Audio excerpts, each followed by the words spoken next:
السلام علیکم ورحمۃ اللہ وبرکاتہ۔ ایک بار پھر آپ سب کی خدمت میں آپ سب کے نہایت ہی زبردست ویڈیو کے ساتھ حاضر ہوئے، جس میں آپ کو آج بتایا جائے گا کہ وہ کون سے ایسی سبزیاں ہیں جس کو نبی کریم صلی اللہ علیہ وآلہ وسلم نے ناپسند فرمایا، یعنی جن کو کھانے سے، ان کچا کھانے سے نبی کریم صلی اللہ علیہ وآلہ وسلم نے روک دیا گیا ہمیں، اور آپ صلی اللہ علیہ وسلم نے ان سبزیوں کو ناپسند فرمایا۔ تو ناظرین، ان سب سے پہلے آپ سب سے کہتے چلیں کہ اگر آپ چینل پر نیو ہیں، ہمارے چینل کو لازمی سبسکرائب کیجیے گا تاکہ اسلامک ورڈ 76 کی ہر آنے والی نیو ویڈیو آپ تک پہنچ سکے۔ ناظرین، آپ کو بتاتے چلیں اس ویڈیو میں کہ اگر آپ لوگ آپ صلی اللہ علیہ وآلہ وسلم نے اپنی زندگی میں، اور اپنا وہ جو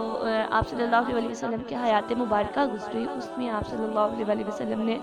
لہسن اور پیاز، ان کو کچا کھانے کو یعنی کہ ناگزیر فرمایا، اس کو پسند نہیں فرمایا،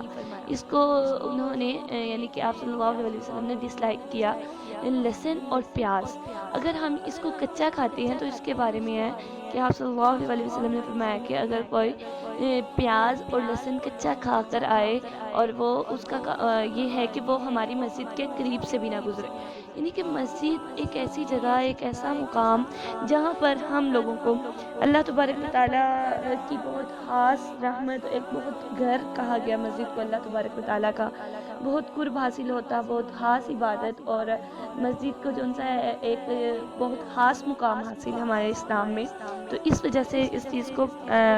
ناپسند فرمایا گیا کہ کوئی شخص بدبودار چیز کھا کر، ایک لہسن پیاز نہیں بلکہ اس کے بارے میں سپاری، پان اور یہ تمباکو نوشی والی جتنی بھی آئٹمز ہیں، جتنی بھی اشیاء ہیں، ان کے بارے کو، ان سب چیزوں کو ناپسند فرمایا گیا کہ یہ چیزیں کھا کر آپ فوراً سے مسجد میں آئیں، کیونکہ اس سے جب ہم لہسن پیاز کچا کھاتے ہیں سلاد کے طور پہ، سیلڈ کے طور پہ، تو اس سے کیا ہوتا ہے کہ ہم روحانی طور پہ بھی کمزور ہو جاتے ہیں، جس سے ہماری جو روحانی کئی منازل ہوتی ہیں، کئی روحانی ہم انسان کے کئی اندرونی معاملات چلتے ہیں دین کے لحاظ سے، روحانی لحاظ سے، ان میں نہایت ہی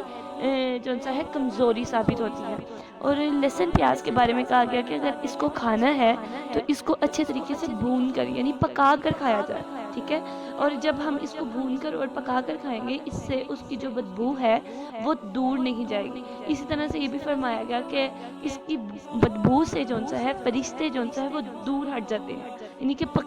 جو فرشتے ہیں، نوری مخلوق ہیں، ان کو بھی اس کی بدبو سے تکلیف پہنچتی ہے، یعنی کہ اذیت پہنچتی ہے۔ تو کوشش کریں ایسی کوئی بھی آپ نے جب ذکر کرنا ہے اللہ تبارک و تعالیٰ کا، خوبصورت لباس میں، خوبصورت ذہن کے ساتھ، خوبصورت دہن کے ساتھ، مسواک کر کے، خوشبو لگا کر اللہ تبارک و تعالیٰ کی خدمت میں حاضر ہوں۔ ناظرین، میں نے اکثر ایسا دیکھا ہے کہ لوگ جس بھی حالت میں ہوتے ہیں، جیسی بھی حالت میں ہوتے ہیں، انہی کپڑوں میں، اسی لباس میں کوشش کرتے ہیں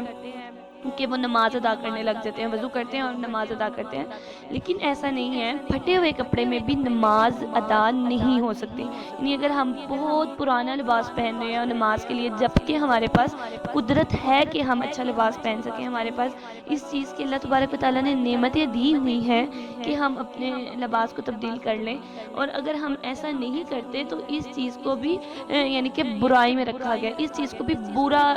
مانا گیا کہ ایسا کام نہ کریں۔ اگر اللہ تبارک و تعالیٰ نے آپ کو نعمتیں دی ہیں، ٹھیک ہے، آپ اس کا دکھاوا نہ کریں، آپ اس کی لوگوں کے سامنے اس چیز کو جو ہے بہت زیادہ شو آف نہ کریں، لیکن اس کے بارے میں کہا گیا، آپ صلی اللہ علیہ وسلم کی بارگاہ میں ایک شخص آیا اور اس شخص نے، اس کے بال بکھرے ہوئے تھے، تو نبی کریم صلی اللہ علیہ وسلم نے صحابہ کرام سے پوچھا، میرے صحابہ، کیا اس کے پاس ایک کنگھا نہیں تھا، یا اس کے پاس کوئی ایسی چیز نہیں تھی جس سے یہ اپنے بالوں کو سنوار سکے؟ یعنی یہاں سے پتہ چلتا ہے، اس سارے واقعے سے پتہ چلتا ہے کہ جب ہمیں قدرت دی گئی ہو، ہمیں وہ کپڑے ملے ہوں، ہمیں اللہ تبارک و تعالیٰ نے نعمتیں عطا کی ہوں، اور ہم اس کو نہ استعمال کریں، اس کو یعنی کہ کرامت نہ